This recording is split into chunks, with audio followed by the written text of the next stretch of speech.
Mis propios hijos me vendieron como un mueble viejo, mientras yo fingía estar dormida, escuchando cada palabra venenosa que salía de sus bocas podridas. Cuando la vieja se muera en el asilo, nos repartimos todo 50-50, le susurró Rafael a Paola mientras contaba los billetes que acababa de sacar de en mi caja fuerte. Ojalá no tarde mucho. Ya me cansé de fingir que la quiero, respondió mi nuera, esa víbora que recibí en mi casa como una hija. Ahí estaba yo, Elena, de 66 años, escondida detrás de la puerta de mi propia habitación, viendo cómo mis hijos planeaban mi muerte como quien planea unas vacaciones.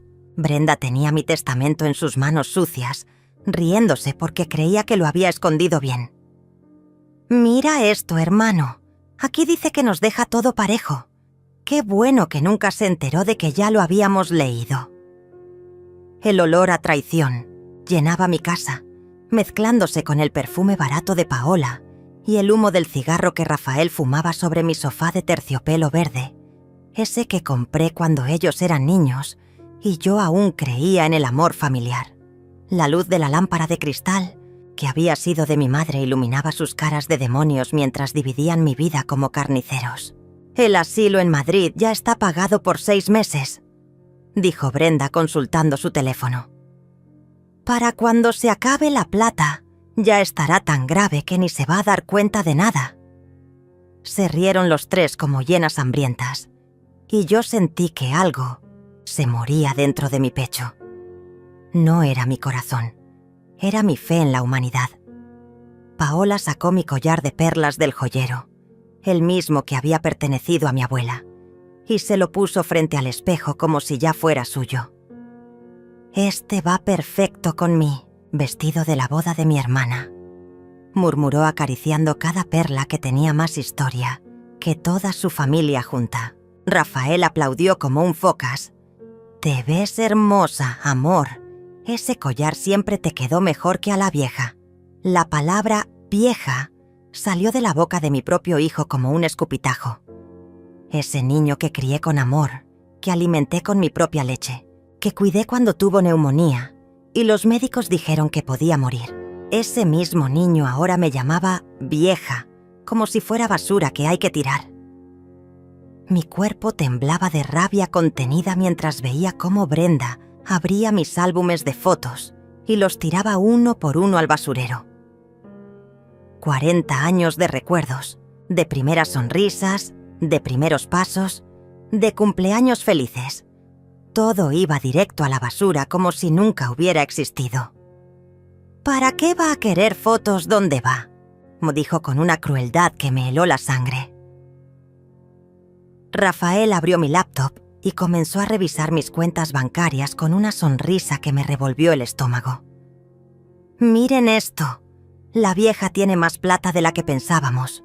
Podemos comprar el Acienties departamento en la playa que tanto quería Paola». Mi nuera saltó de emoción como una niña malcriada. «Sí, y también podemos hacer ese viaje a Europa que nunca pudimos pagar. Europa con MI dinero, departamento con MI trabajo, lujos con MI sacrificio. Todo pagado con la sangre de una mujer que se mató trabajando para darles una vida mejor, que se olvidó de sí misma para que ellos tuvieran todo. Y así me pagaban, planeando mi destierro mientras gastaban mi herencia antes de que yo estuviera muerta». El reloj de la sala marcaba las 11 de la noche cuando Paola preguntó: «¿Y si la vieja se resiste mañana?». Rafael se rió con una maldad que me hizo temblar. «Ya está todo arreglado. El doctor Mauricio nos va a ayudar. Diremos que tiene demencia senil y que no puede cuidarse sola. Los papeles ya están listos». Mauricio, mi médico de confianza. Ella, mismo que había cuidado mi salud durante 15 años, también estaba en el complot. El hombre en quien confiaba mis dolores, mis miedos, mis secretos médicos, me había traicionado por unos billetes. Mi propio doctor iba a afirmar que estaba loca para justificar mi deportación forzada. Esa noche no pude cerrar los ojos. Me quedé despierta en mi cama, esa cama donde había llorado la muerte de mi esposo, donde había soñado con ver crecer a mis nietos, donde había planeado envejecer con dignidad. Ahora esa cama se sentía como un ataúd donde estaba esperando mi entierro, en vida. La mañana llegó como una sentencia de muerte.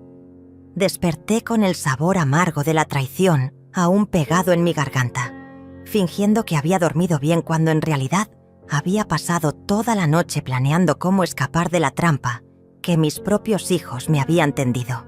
El aroma del café recién hecho subía desde la cocina. Ese mismo café que había preparado para ellos durante décadas, y ahora ellos lo hacían para celebrar mi funeral en vida. Brenda tocó la puerta de mi habitación con esos nudillos suaves que antes me tranquilizaban y ahora sonaban como martillazos. «Buenos días, mami. ¿Cómo dormiste?» Su voz falsa, endulzada como miel venenosa, me daba náuseas. Me levanté despacio, fingiendo la fragilidad que ellos querían ver, mientras por dentro hervía de rabia contenida. Bajé las escaleras agarrándome del pasamanos como una anciana desvalida, cada paso calculado para que no sospecharan que había descubierto su plan diabólico. La sala estaba exactamente igual que la noche anterior, pero ahora todo se veía diferente bajo la luz del día. Mis muebles, mis recuerdos, mi vida entera me parecían ajenos, como si ya no me pertenecieran. Rafael estaba sentado en mi sillón favorito, leyendo el periódico con esa tranquilidad de quien ya ha ganado la guerra. Llevaba puesta la camisa azul que yo le había regalado el Día del Padre, esa misma camisa que ahora se veía como un disfraz de hijo amoroso. «Buenos días, mamá», me dijo sin levantar la mirada del periódico, como si fuera un día normal, y no el día en que me iban a exiliar para siempre. Paola estaba en la cocina preparando el desayuno, usando mis platos de porcelana china, esos que solo sacaba en ocasiones especiales. Qué irónico que mi último desayuno en casa fuera servido en la vajilla de las grandes celebraciones. «Te hice tus tostadas favoritas, suegrita», me dijo con esa sonrisa falsa que ahora reconocía como pura actuación. Me senté en la mesa donde había desayunado durante 30 años, donde había celebrado tantos cumpleaños, donde había llorado tantas penas, y ahora sería testigo de mi última comida como mujer libre. El pan tenía sabor a cartón, el jugo de naranja me supo agrio. Todo había perdido el sabor desde que descubrí la verdad sobre mis hijos. «Mami, tenemos una sorpresa para ti», anunció Brenda con esa voz cantarina que usaba cuando era niña y había hecho alguna travesura. Sacó un sobre dorado de su cartera, de esos que se usan para invitaciones elegantes. «Te regalamos un viaje a España, a un lugar hermoso donde vas a conocer gente de tu edad y vas a estar súper cómoda». El sobre contenía los documentos de mi condena disfrazada de regalo. Boletos de avión, información del asilo, autorizaciones médicas, todo perfectamente planificado para que pareciera un acto de amor filial, en lugar del crimen que realmente era. Las fotos del lugar mostraban jardines perfectos y habitaciones luminosas, pero yo sabía que sería mi prisión dorada. «No quiero ir a ningún lado», les dije con la voz más firme que pude. «Estoy bien aquí, en mi casa». Rafael dejó el periódico sobre la mesa con un golpe seco que hizo temblar las tazas. «Mamá, ya no puedes vivir sola. Ayer te olvidaste de cerrar la llave del gas. Podrías haber provocado una explosión». Mentira. Yo nunca me había olvidado de nada, pero esa sería su excusa ante el mundo. Paola se acercó y me tomó las manos con esa ternura falsa que había perfeccionado durante años. «Elena, mi amor, es por tu bien. Allá vas a tener enfermeras las 24 horas, actividades, comida casera, todo lo que necesitas a tu edad». A mi edad. Como si 66 años fuera sinónimo de incapacidad mental. Además, agregó, Brenda jugando con su teléfono. Ya hablamos con el doctor Mauricio y él está de acuerdo. Dice que necesitas supervisión médica constante. El nombre de Mauricio salió de su boca como una puñalada más. ¿Mi médico de confianza? ¿El hombre que conocía cada una de mis dolencias? ¿Cada una de mis preocupaciones? Me había traicionado por dinero.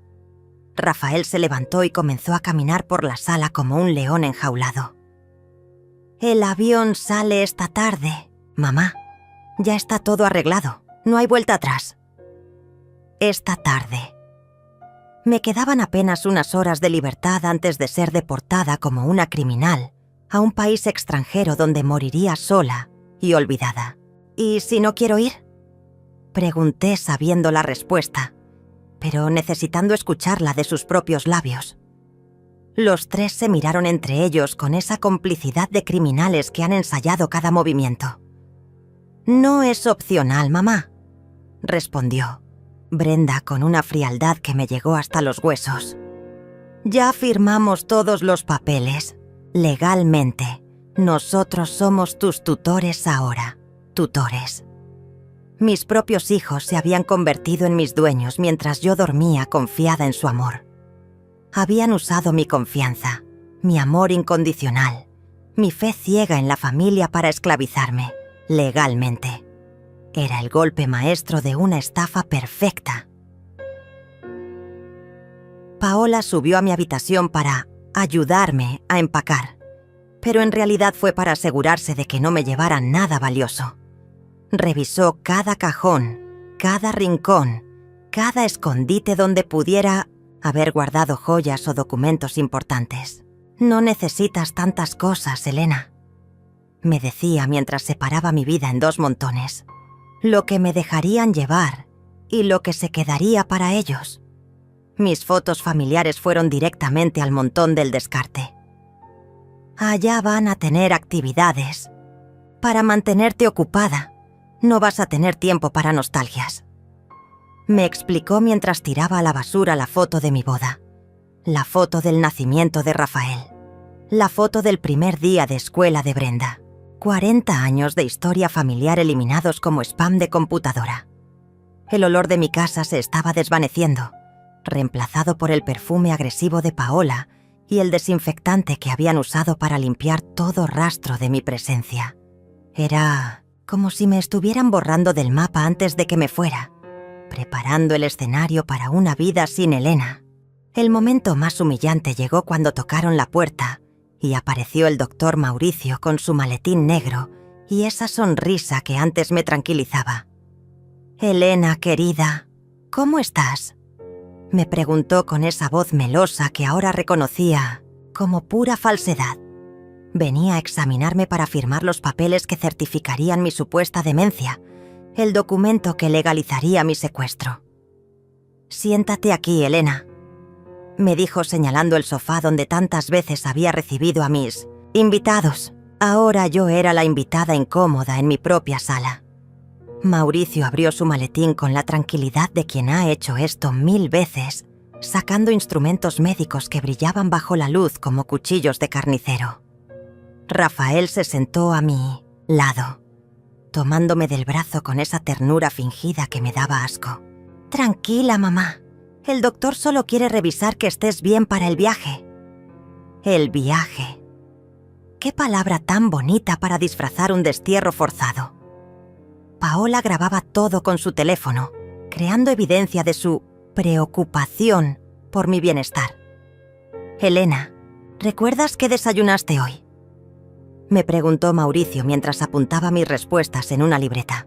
Cada pregunta era una trampa, cada respuesta una cuerda más en la soga que me ahorcaría legalmente.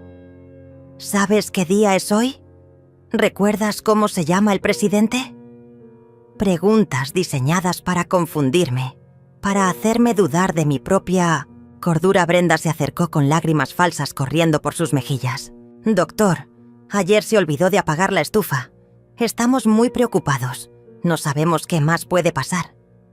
Mentira tras mentira, construyendo una realidad alternativa donde yo era una anciana senil que necesitaba ser internada por su propio bien.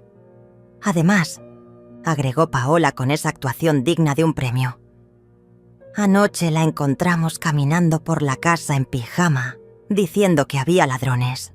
Creemos que está teniendo alucinaciones. Alucinaciones. ¡Qué ironía! Si los únicos ladrones que había en esta casa eran ellos tres, robándome la dignidad a plena luz del día. Mauricio asintió con esa sabiduría falsa de quien ya había tomado la decisión antes de hacer el examen. Es normal a esta edad, Elena. El cerebro se deteriora y necesita supervisión constante. Mi cerebro estaba perfectamente bien, lo suficientemente bien como para descubrir su plan y planear mi venganza. Pero, doctor, dije con la voz más temblorosa que pude fingir, yo me siento bien aquí en mi casa. No quiero ir a ningún lado. Mis palabras rebotaron contra las paredes como gritos en el vacío. Nadie me escuchaba, nadie me creía, nadie me defendía. Era como estar en un juicio donde todos los jueces ya habían decidido mi culpabilidad. Rafael le mostró a Mauricio un montón de papeles que había sacado de su maletín. Poderes notariales, autorizaciones médicas, documentos que me convertían en una incapaz legal. Ya tenemos todo listo, doctor. Solo necesitamos su firma para que sea oficial.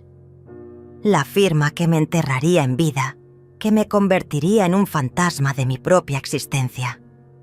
Elena, esto es por tu bien, me dijo Mauricio mientras firmaba cada documento con esa pluma dorada que brillaba como oro manchado de sangre. En España vas a estar mejor cuidada, vas a tener compañía, actividades, todo lo que una persona de tu edad necesita. Persona de mi edad. Como si los 66 años fueran una enfermedad terminal. Paola me ayudó a ponerme el abrigo.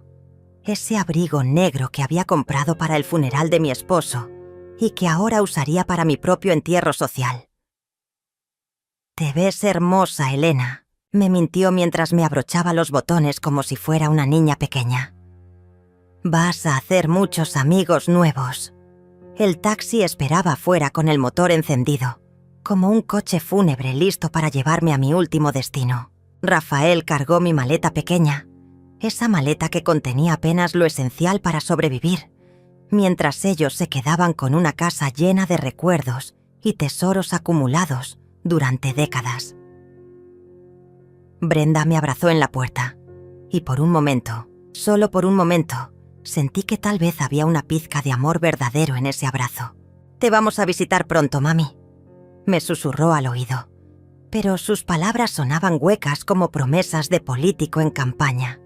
«Cuídense mucho», les dije mirándolos por última vez, parados en la puerta de mi casa, sabiendo que probablemente sería la última vez que los vería. Rafael levantó la mano en un gesto de despedida, que parecía más una bendición papal que un adiós de hijo amoroso. El taxi se alejó lentamente por la calle, donde había vivido toda mi vida adulta, donde había criado a mis hijos, donde había planificado envejecer rodeada de amor familiar.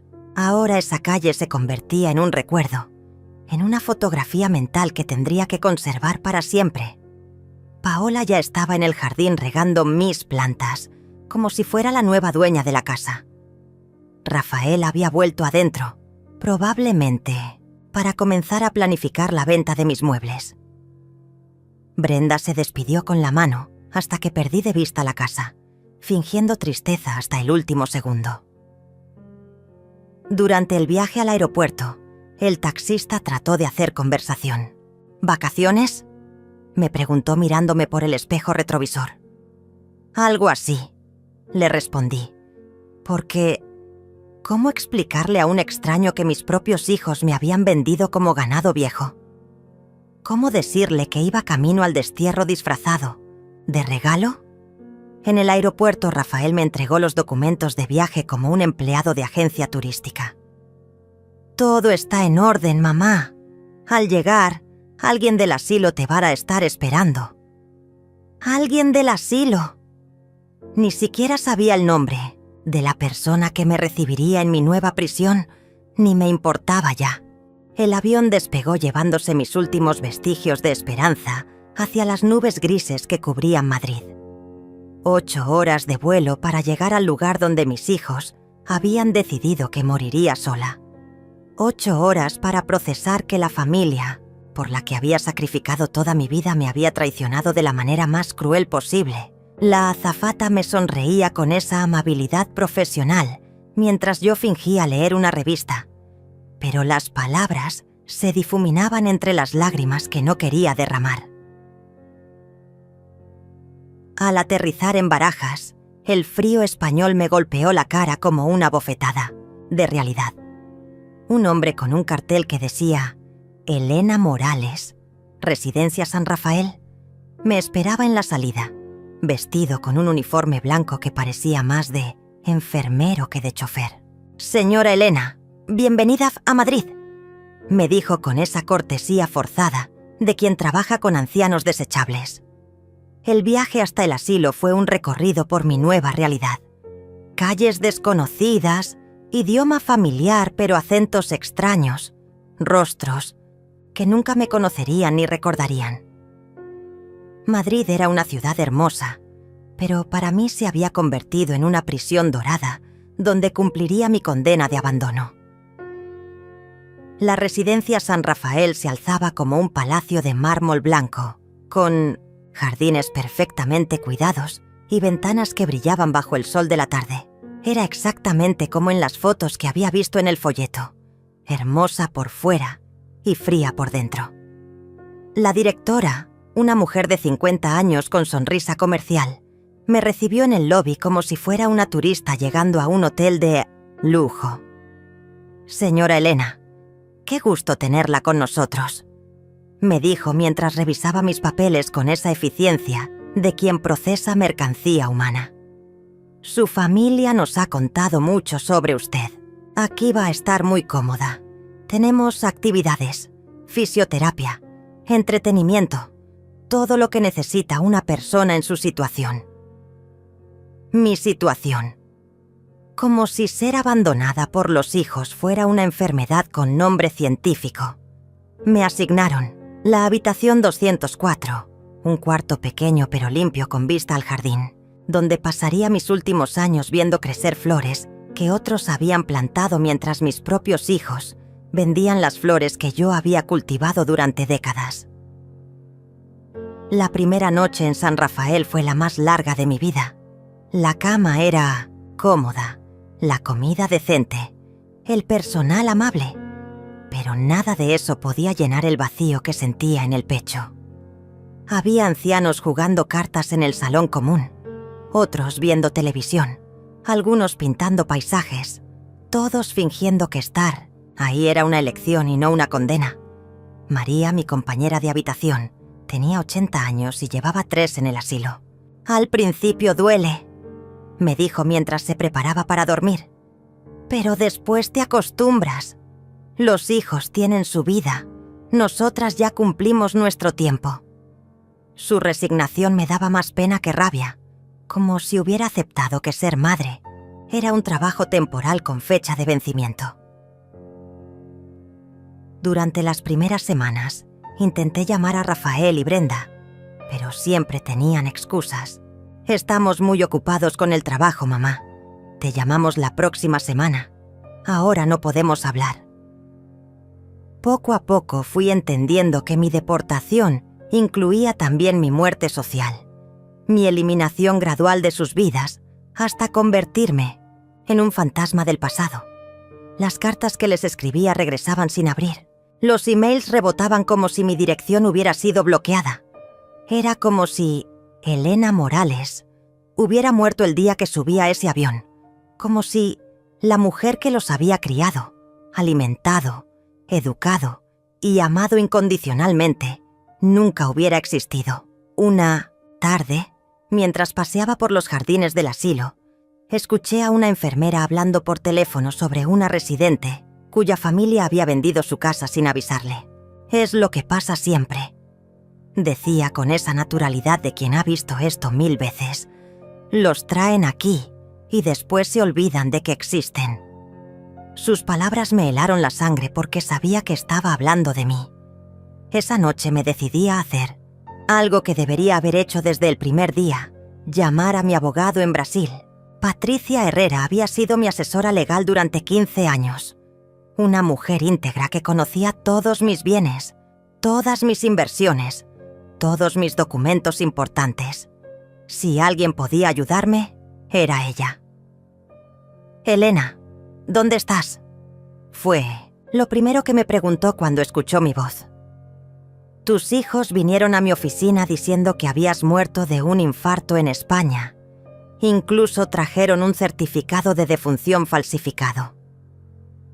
El mundo se me vino abajo. Mis propios hijos me habían matado legalmente para acelerar la herencia.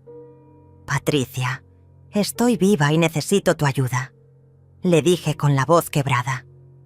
Le conté todo: el engaño, el asilo, los documentos falsos, la venta de mi casa, todo el plan diabólico que habían ejecutado con precisión militar. Cada palabra que salía de mi boca sonaba como una película de terror, pero era mi realidad. «Elena, esto es gravísimo.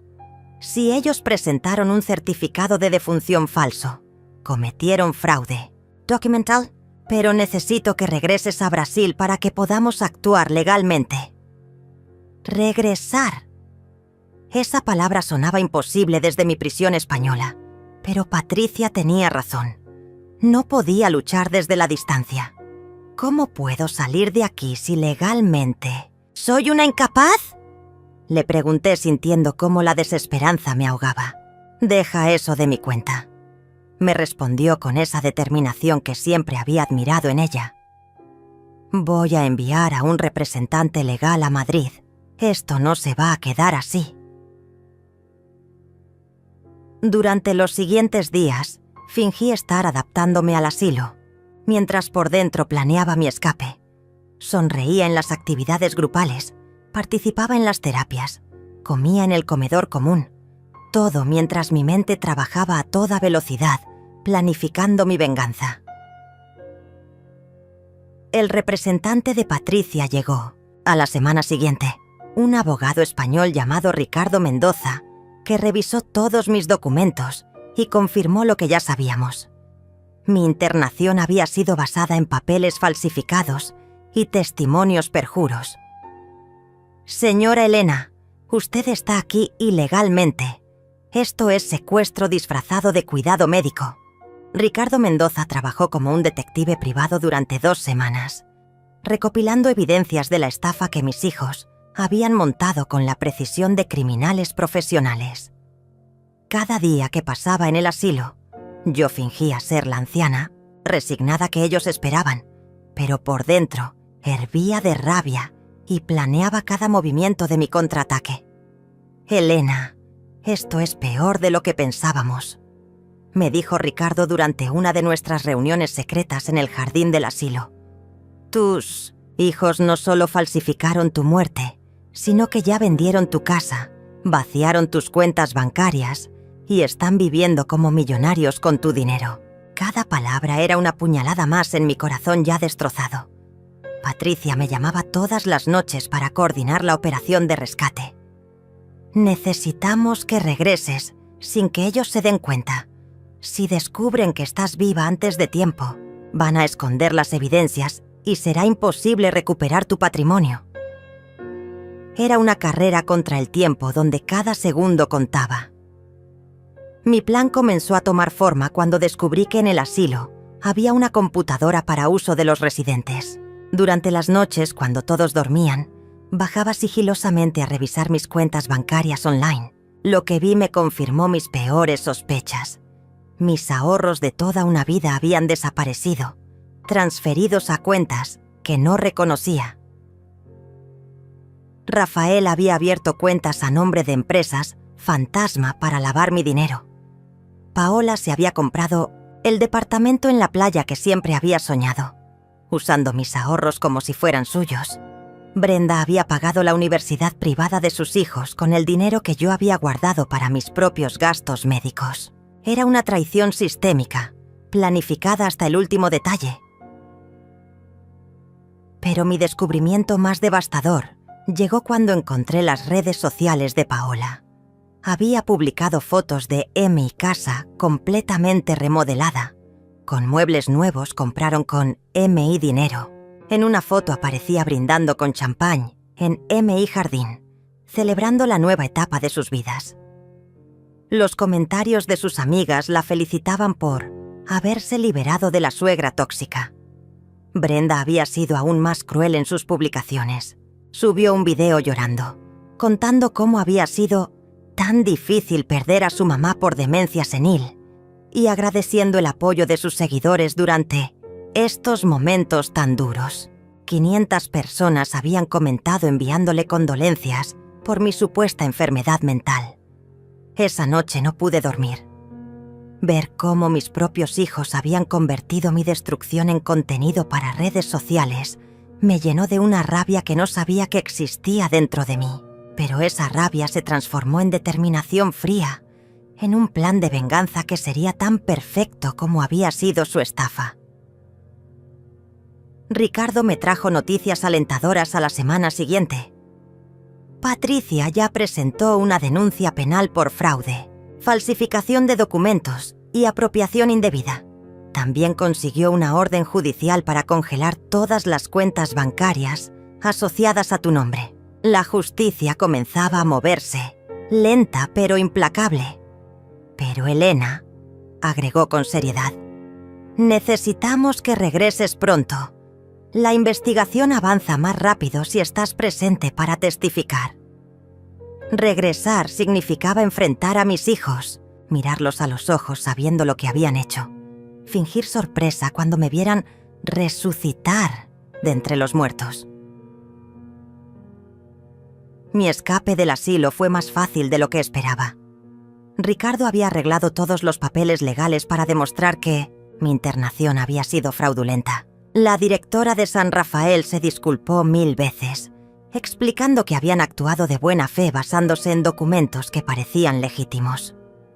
Señora Elena, lamentamos muchísimo esta situación.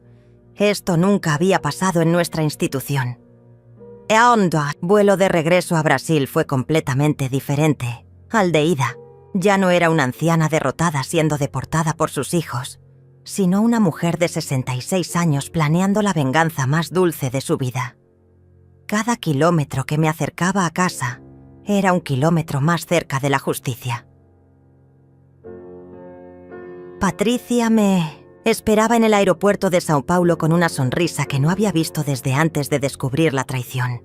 «Elena, estás radiante», me dijo abrazándome como si fuera una hermana que regresaba de la guerra. ¿Lista para darles la sorpresa de sus vidas a esos hijos ingratos?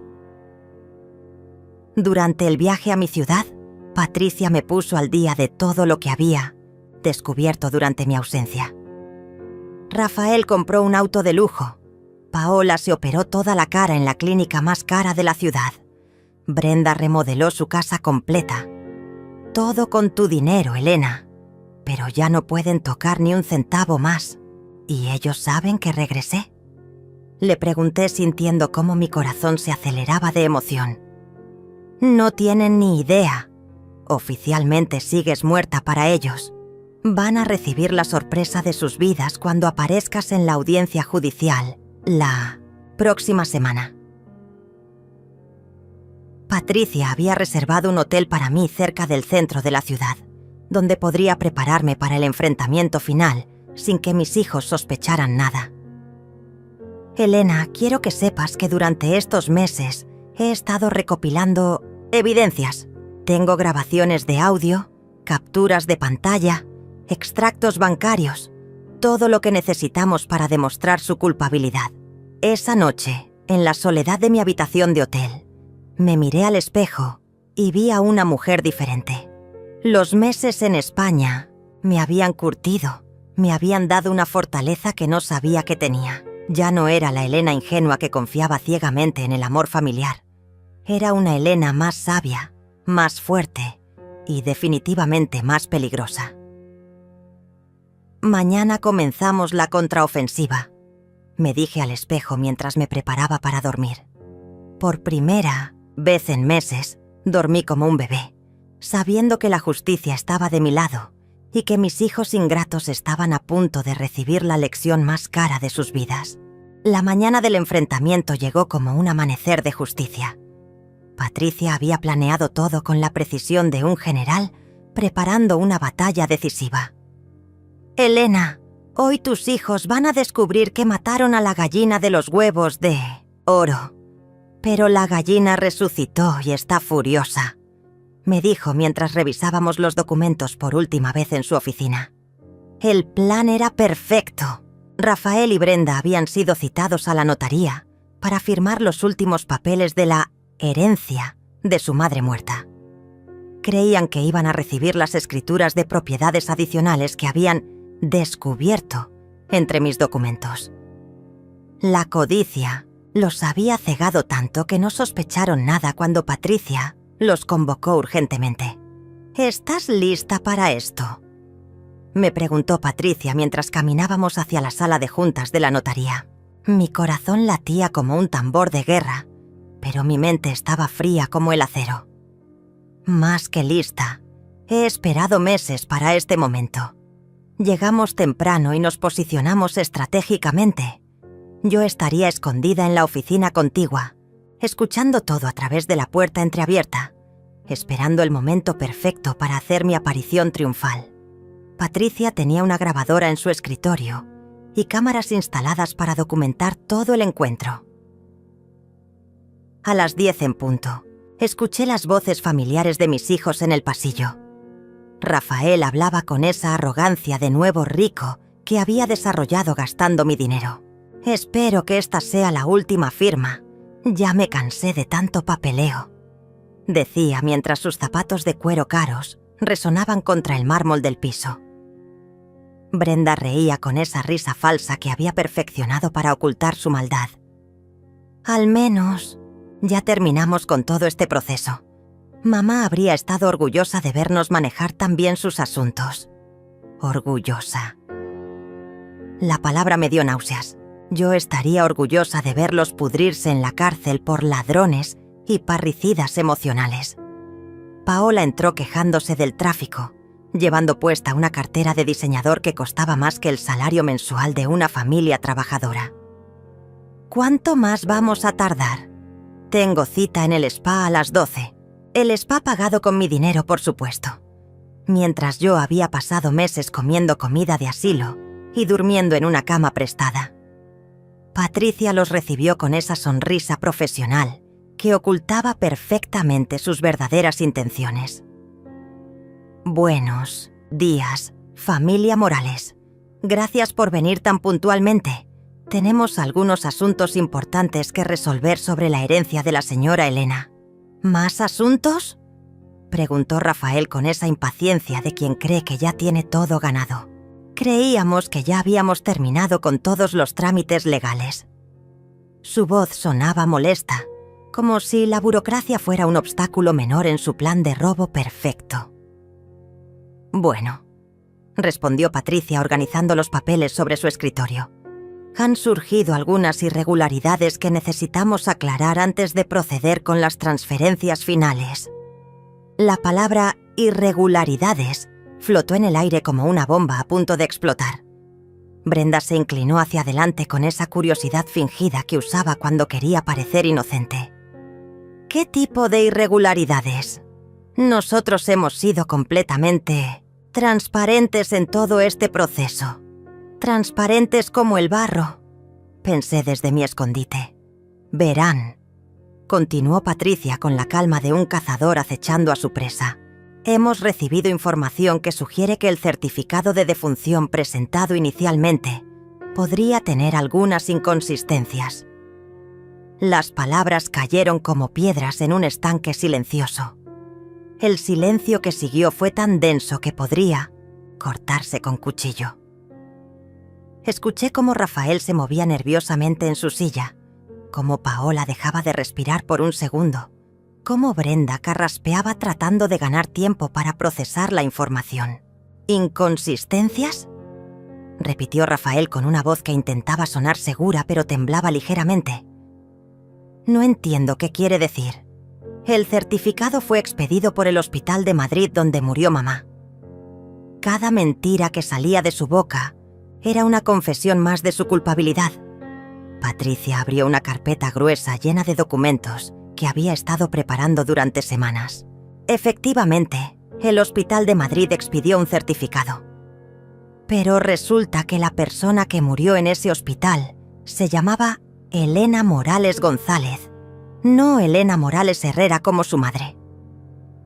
El sonido de papeles cayendo al suelo me indicó que alguien había perdido el control de sus documentos. Probablemente Brenda, que siempre había sido la más nerviosa de los dos hermanos cuando se trataba de mantener mentiras elaboradas. Debe ser un error administrativo, balbuceó Paola con esa voz aguda que usaba cuando estaba asustada. Los hospitales cometen errores todo el tiempo, especialmente con pacientes extranjeros. Cada palabra que decía los hundía más profundo en su propia tumba legal. «Qué curioso que mencione eso», respondió Patricia con una sonrisa que yo no podía ver pero podía sentir en su voz. «Porque también contactamos directamente con la residencia San Rafael en Madrid, donde supuestamente estaba internada su madre». El silencio volvió a llenar la habitación, pero esta vez era diferente. Era el silencio del terror, de los criminales, que sienten cómo se cierra la trampa que ellos mismos habían construido. Podía imaginar sus caras pálidas, sus manos sudorosas, sus cerebros trabajando desesperadamente para encontrar una salida. ¿Y qué les dijeron?, preguntó Brenda con una voz tan pequeña que apenas podía escucharla desde mi escondite. Era la voz de una niña que sabe que la han descubierto haciendo algo muy malo. Les dijeron algo muy interesante, continuó Patricia, saboreando cada palabra como un vino fino.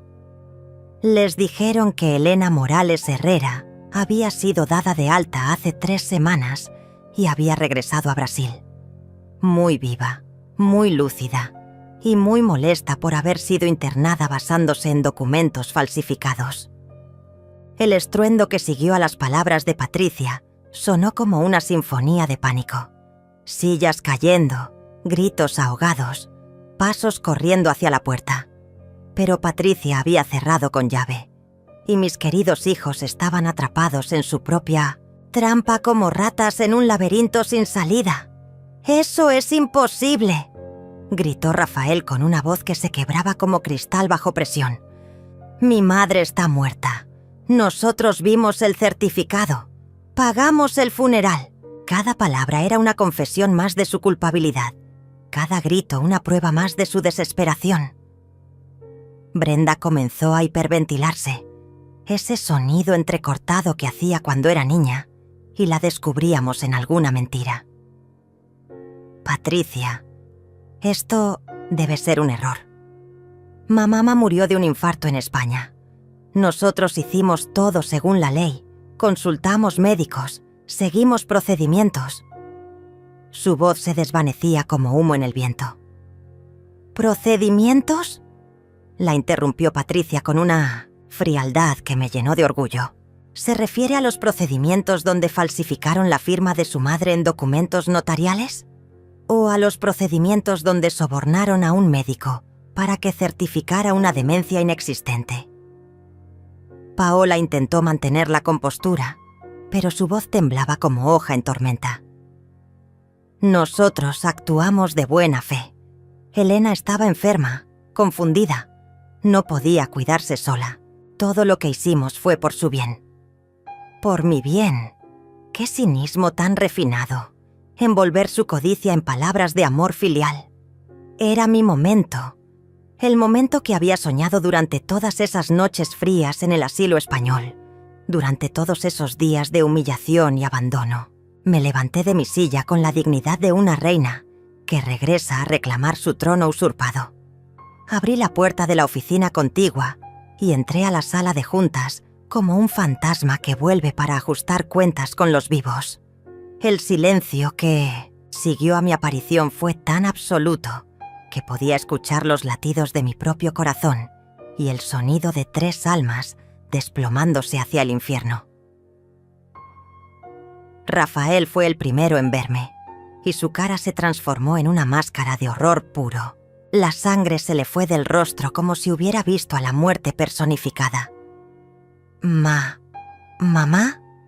Balbuceó con una voz que parecía venir del más allá. Pero tú estás... ¿muerta?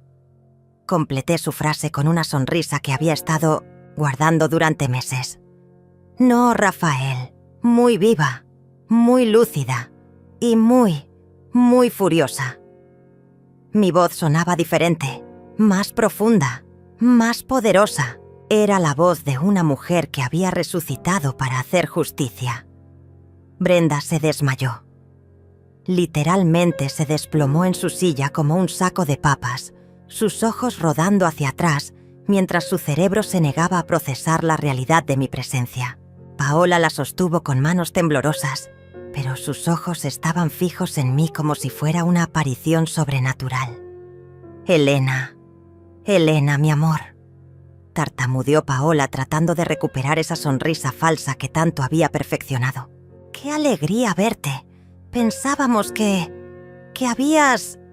Su voz se quebró porque no podía completar la mentira frente a la evidencia viviente de mi existencia. Pensaban que había muerto, dije caminando lentamente alrededor de la mesa como un depredador acechando a sus presas. O esperaban que hubiera muerto, porque hay una diferencia muy grande entre esas dos cosas, ¿no les parece? Rafael intentó levantarse, pero sus piernas no lo sostenían. Mamá, podemos explicarte todo. Hubo un malentendido, una confusión con los papeles. Su voz sonaba como la de un niño pequeño pidiendo perdón después de romper algo valioso. ¿Un malentendido? Sí, repetí con una risa que me salió del alma, pero no era una risa de alegría, sino de justicia pura. ¿Llamar al doctor Mauricio para que certificara mi demencia fue un malentendido? ¿Vaciar mis cuentas bancarias fue un malentendido? ¿Vender mi casa fue un malentendido? Patricia abrió otra carpeta y comenzó a esparcir fotografías sobre la mesa. Eran capturas de pantalla de las redes sociales de mis hijos. Fotos de sus compras de lujo, videos de sus celebraciones, evidencia irrefutable de cómo habían festejado mi supuesta muerte mientras gastaban mi dinero. «Miren esto», dijo Patricia señalando una foto de Paola brindando champán en mi jardín. Aquí está Paola celebrando su nueva vida el mismo día que ustedes me internaron en España. ¿También eso fue un malentendido? Brenda había recuperado la conciencia, pero parecía estar en shock.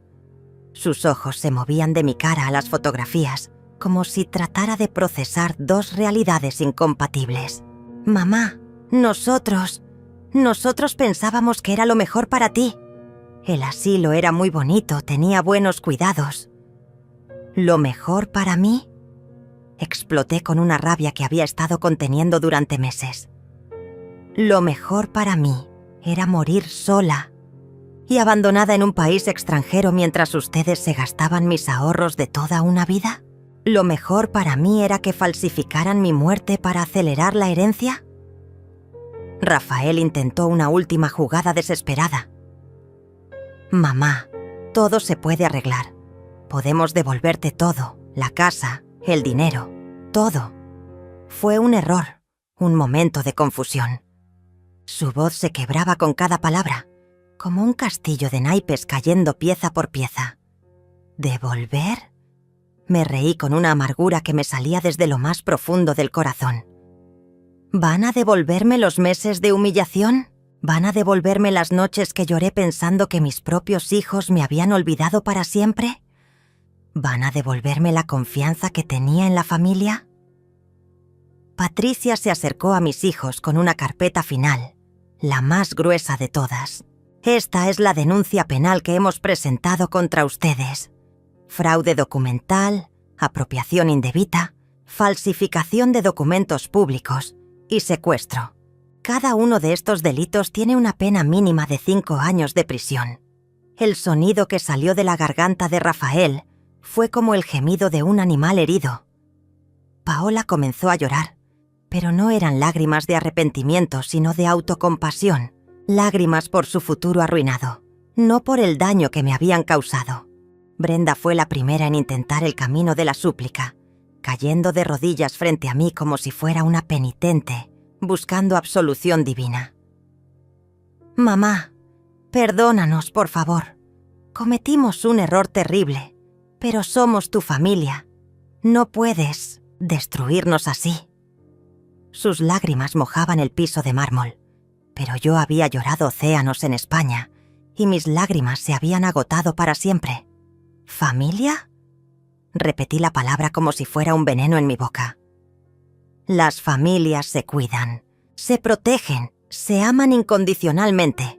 Ustedes me trataron como basura que había que tirar lo más lejos posible. Mi voz sonaba serena, pero cada palabra estaba cargada de meses de dolor acumulado. Rafael intentó acercarse a mí con los brazos extendidos, como si un abrazo pudiera borrar meses de traición. «Mamá, sé que cometimos errores, pero podemos empezar de nuevo. Somos tu sangre, no puedes olvidar eso». «Sangre». Qué ironía que mencionara la sangre cuando habían drenado toda la mía sin anestesia. «Mi sangre», murmuré mirándolo con una mezcla de pena y desprecio. «Mi sangre que alimenté durante 9 meses en mi vientre, que crié con amor, que protegí de todos los peligros del mundo. Y al final, mi propia sangre fue la que me envenenó». Sus palabras rebotaron contra mis oídos como piedras contra una muralla de acero. Patricia desplegó sobre la mesa el inventario completo de todo lo que habían robado. Casa vendida por 2 millones de reales. Cuentas bancarias vaciadas por valor de 800.000 reales. Joyas vendidas. Muebles antiguos rematados. Hasta mi auto había sido vendido. El total ascendía a casi 3 millones de reales que habían dilapidado en 6 meses. «Miren este detalle», dijo Patricia señalando una línea específica del documento. Gastaron 50.000 reales en una sola noche en un casino en Las Vegas. 50.000 reales que Elena había ahorrado trabajando 18 horas diarias durante años. Cada número era una puñalada más en mi dignidad ya malherida. Paola intentó la estrategia de la víctima.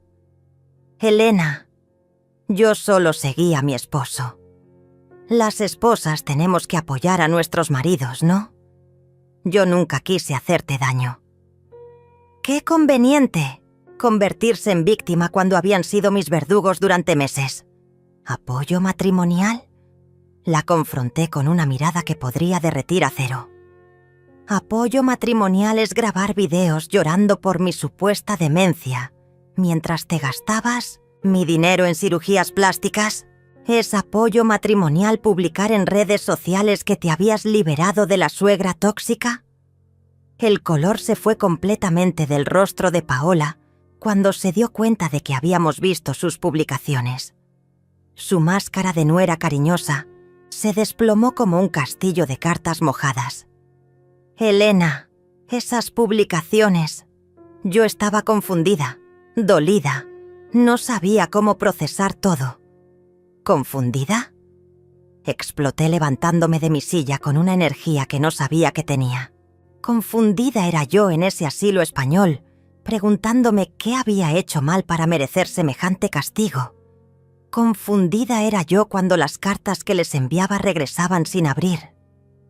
Rafael hizo su último intento desesperado de manipulación emocional. «Mamá, piensa en los nietos. Ellos te aman. No pueden crecer sabiendo que su abuela metió a sus padres a la cárcel. Los nietos. Por supuesto que usaría a los niños como escudo humano en su último recurso. Los nietos», repetí con una tristeza infinita. «Los mismos nietos que ustedes les dijeron que yo había muerto. Los mismos nietos que lloraron en mi funeral falso, mientras ustedes fingían estar tristes. ¿Van a explicarles que su abuela resucitó o que sus padres son unos mentirosos? Patricia reveló entonces el golpe de gracia. Elena, hay algo más que necesitas saber. Encontramos evidencia de que esto no fue una decisión espontánea. Planearon tu internación durante al menos 6 meses. Tenemos emails entre ellos, discutiendo cómo dividirse tu herencia desde enero de este año. El silencio que siguió fue sepulcral. 6 meses. Habían estado planeando mi destierro durante medio año, sonriéndome en la cara mientras tramaban mi destrucción en secreto. Cada abrazo, cada «te amo, mamá», cada sonrisa había sido una actuación mientras preparaban mi entierro en vida. 6 meses, repetí sintiendo cómo algo se rompía definitivamente dentro de mi corazón. 6 meses fingiendo amarme mientras planeaban cómo deshacerse de mí. 6 meses de besos de Judas en mi mejilla. Era la traición más perfecta, la más cruel, la más calculada. Brenda intentó una última mentira desesperada. Mamá, esos emails fueron malinterpretados. Nosotros solo queríamos asegurar tu futuro, encontrar el mejor lugar para que estuvieras cómoda. Su voz se quebraba porque ni ella misma se creía sus propias palabras. Patricia leyó uno de los emails en voz alta. Ya investigué 3 asilos en España. El de Madrid es perfecto porque no habla español y va a estar completamente aislada. Calculo que en 2 años máximo estamos libres. El email estaba firmado por Rafael y enviado a Brenda con copia a Paola. 2 años máximo. Repetí las palabras, como si fueran una sentencia de muerte. Calcularon que en 2 años yo estaría muerta de tristeza y abandono. ¡Qué precisión matemática para medir el tiempo de agonía de su propia madre! Mi voz sonaba hueca, como si viniera de una tumba. «Elena», dijo Patricia tomándome del brazo con la ternura que mis propios hijos me habían negado. ¿Quieres proceder con los cargos penales o prefieres que resolvamos esto de manera civil? Era mi momento de decidir entre la justicia legal y la venganza personal. Miré a mis 3 verdugos temblando frente a mí, esperando que mi amor maternal fuera más fuerte que mi sed de justicia. Durante 66 años había sido Elena la madre, Elena la protectora, Elena la que perdona todo. Pero esa Elena había muerto en aquel asilo español. Procedan con todos los cargos, dije con una firmeza que me sorprendió a mí misma. Quiero que paguen todo lo que me hicieron. Cada lágrima, cada noche de insomnio, cada momento de humillación. Era mi resurrección completa, mi transformación de víctima a justiciera. 6 meses después de aquel día en la notaría, me levanto cada mañana en mi nueva casa frente al mar. Una casa que compré con el dinero que recuperé de mis hijos traidores. El sonido de las olas rompiendo contra las rocas es la única música que necesito para acompañar mi café matutino, servido en tazas de porcelana que elegí yo misma, sin la presión de complacer a nadie más que a mí. La justicia se movió lenta pero implacable. Rafael fue sentenciado a 8 años de prisión por fraude agravado y falsificación de documentos. Paola recibió 6 años como cómplice y su departamento de la playa fue embargado para pagar las reparaciones. Brenda, por ser considerada menos culpable, recibió 5 años de prisión condicional y trabajos comunitarios en un asilo de ancianos. Qué ironía poética que ahora tenga que cuidar viejos abandonados todos los días. Recuperé cada centavo de mi dinero robado, más los intereses y las penalizaciones que el juez consideró justas. 3,5 millones de reales regresaron a mis cuentas. Pero más importante que el dinero fue recuperar mi dignidad. Patricia se convirtió no solo en mi abogada, sino en mi amiga más cercana, la hermana que nunca tuve, pero que el destino me regaló en mis años dorados. Mi testamento nuevo es una obra de arte legal. Todo mi patrimonio se dividirá entre 5 organizaciones benéficas que ayudan a ancianos abandonados por sus familias. Mis hijos recibirán exactamente 1 real cada uno. para que compren un chicle y se acuerden del sabor amargo de la traición, como escribí en una cláusula especial que Patricia redactó con una sonrisa maliciosa. Las cartas de súplica llegaron durante meses, primero desde la prisión, después a través de abogados, luego por medio de amigos comunes que intentaban ser mediadores. Todas terminaron en la misma chimenea donde quemo los leños cada noche, mientras leo libros que nunca tuve tiempo de disfrutar cuando era una madre dedicada. El fuego consume sus palabras como ellos consumieron mi amor. Los nietos fueron lo más difícil de procesar. Sus otros abuelos les explicaron la verdad gradualmente, y ahora ellos entienden que la abuela Elena no está muerta, pero tampoco está disponible para quienes la traicionaron. Es una lección dura pero necesaria sobre las consecuencias de las acciones familiares. Espero que algún día comprendan que protegí su futuro ético más que su comodidad emocional. Mi rutina diaria es simple y perfecta. Despierto con el sol. Riego las plantas de mi jardín que crecen libres, sin la presión de impresionar visitas falsas. Leo durante horas en mi hamaca, bajo la sombra de un árbol que planté el día que me mudé aquí. Por las tardes pinto acuarelas del paisaje marino. Algo que siempre quise hacer, pero nunca tuve tiempo porque estaba ocupada siendo la madre perfecta para hijos imperfectos. Los vecinos me conocen como Doña Elena, la señora misteriosa que llegó de la ciudad con una historia que nadie conoce completamente pero que todos respetan. Saludo cordialmente. Ayudo cuando pueden necesitarme, pero mantengo mi privacidad como un tesoro que aprendí a valorar después de décadas de invasión familiar. Mauricio, mi médico traidor, perdió su licencia médica y enfrenta cargos penales por falsificación de documentos médicos. Su consultorio cerró, sus pacientes lo abandonaron y ahora trabaja como vendedor de seguros médicos. La vida tiene su propia forma de hacer justicia más allá de los tribunales. Por las noches, cuando el sol se oculta pintando el cielo de naranja y rosa, me siento en mi terraza con una copa de vino tinto y reflexiono sobre la mujer que era y la mujer en la que me convertí. La primera vivía para otros, sacrificaba todo por amor familiar. Creía que ser madre era sinónimo de ser mártir. La segunda vive para sí misma, ama sin sacrificarse y entiende que el respeto se gana con límites claros. No siento rencor. El rencor es un veneno que uno toma esperando que otros mueran, y yo elegí vivir plenamente en lugar de morir lentamente, de amargura.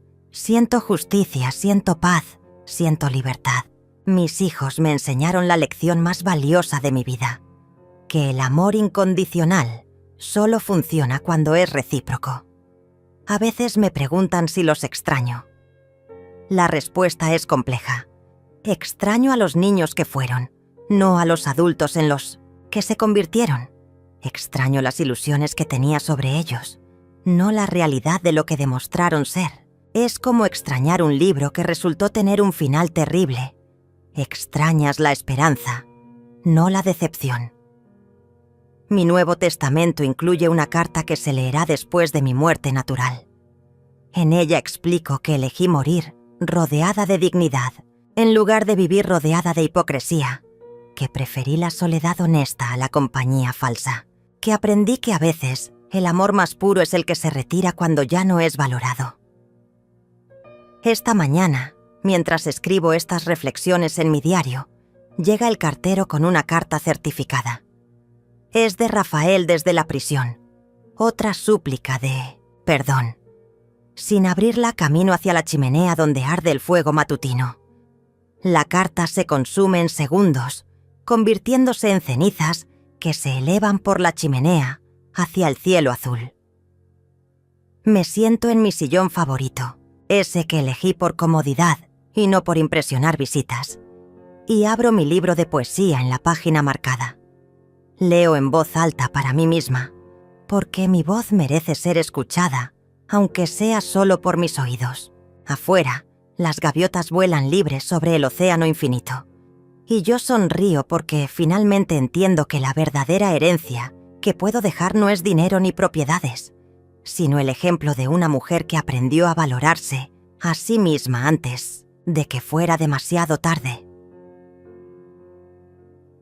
El viento marino entra por la ventana abierta, llevándose el último vestigio de la Elena que fui y bendiciendo a la Elena que soy. No necesito perdón de quienes me traicionaron porque ya me perdoné a mí misma por haber tardado tanto en amarme. Esta es mi verdadera resurrección.